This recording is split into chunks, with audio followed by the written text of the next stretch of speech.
पशु तो जंगल में भी होते हैं। फिर ये बेसहारा पशु कौन है? गाय बछड़ी दे और महिला बेटा दे, ये समाज की जो मानसिकता हो गई है।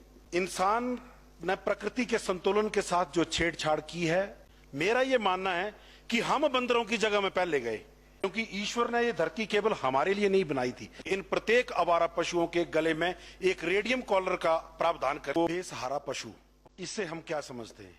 पशु तो जंगल में भी होते हैं। फिर ये बेसहारा पशु कौन है? हम सब सोचते हैं ये केवल उनकी गलती है जो पशु को पालते थे और अब उन्होंने इनको बेसहारा छोड़ दिया है, परंतु ऐसा नहीं है। मैं समझता हूं पहली जिम्मेवारी जो पशु पालता है उसकी है, परंतु उसके साथ साथ पूर्ण समाज की भी एक बहुत बड़ी जिम्मेवारी इन पशुओं के प्रति बनती है, क्योंकि जीवन की शुरुआत से लेकर इंसान को अंतरिक्ष और चांद में पहुंचाने तक इन पशुओं का बहुत बड़ा योगदान रहा है।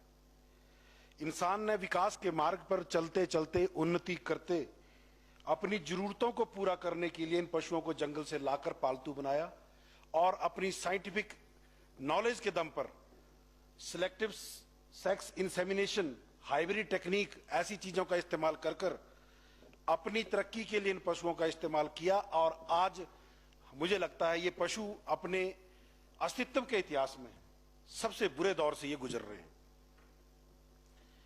गाय बछड़ी दे और महिला बेटा दे, ये समाज की जो मानसिकता हो गई है, इस मानसिकता में हम समाज को पूर्ण को आत्मचिंतन, आत्ममंथन करने की जरूरत है। इंसान ने प्रकृति के संतुलन के साथ जो छेड़छाड़ की है उसका खामियाजा ये पशु भी भुगत रहे हैं और कहीं ना कहीं हम लोग भी भुगत रहे हैं। मुझे ऐसा लगता है हाल ही में हिमाचल में आई त्रासदी, कहीं ना कहीं प्रकृति ने मानव से अपने अतिक्रमण को छुड़ाने की एक कोशिश भी की है।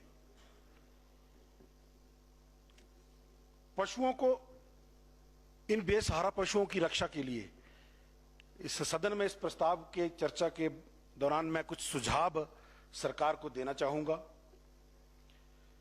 सबसे पहले, पशुओं को इस्तेमाल करने के बाद बेसहारा छोड़ने वालों के विरुद्ध कड़ी से कड़ी कार्रवाई का प्रावधान हो। और दूसरा, गौ सदन बनेंगे, कब बनेंगे, आने वाले टाइम में कितने बनेंगे, जरूरतों को पूरा करेंगे नहीं करेंगे, ये एक अलग विषय है।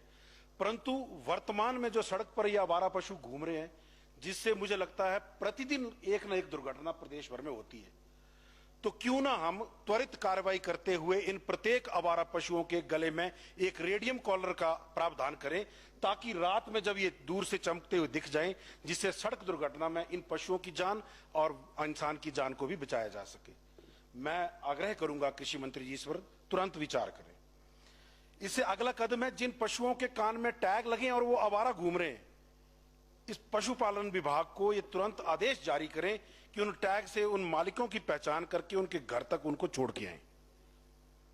और इसका तीसरा जो इसका कदम है वो ये कि जो जंगल में खुली जमीन है वहां पर गांव के सेल्फ हेल्प ग्रुप को, प्रधानों को, पंचायतों को प्रोत्साहित करें कि वहां पर जो पशुओं के खाने वाली घास है उसको और पौधों को लगाएं और वहां पर पशुओं को छोड़ें।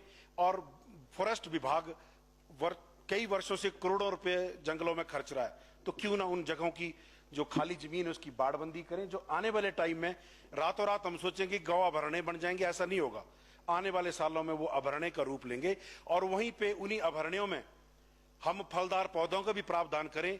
और जो धीरे धीरे धीरे जो खासकर बंदरों की वजह से भी जो एक समस्या उत्पन्न होती है, वो उनको भी हम वहां पर रखने का प्रावधान कर सके, क्योंकि ईश्वर ने ये धरती केवल हमारे लिए नहीं बनाई थी। शिमला में आए दिन प्रतिदिन हम देखते रहते हैं कि बंदरों से इंसानों के एनकाउंटर होते हैं।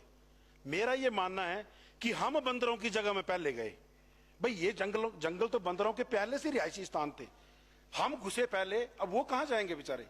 तो इसलिए हमें एक संवेदनशील दृष्टिकोण अपनाते हुए और समाज को भी हमारे आत्म मंथन, आत्मचिंतन करने की आवश्यकता है, क्योंकि हमारे धार्मिक रीति रिवाजों के हिसाब से हमें मृत्यु के समय, जन्म के समय गौदान, गौमूत्र, इन चीजों की आवश्यकता पड़ती है।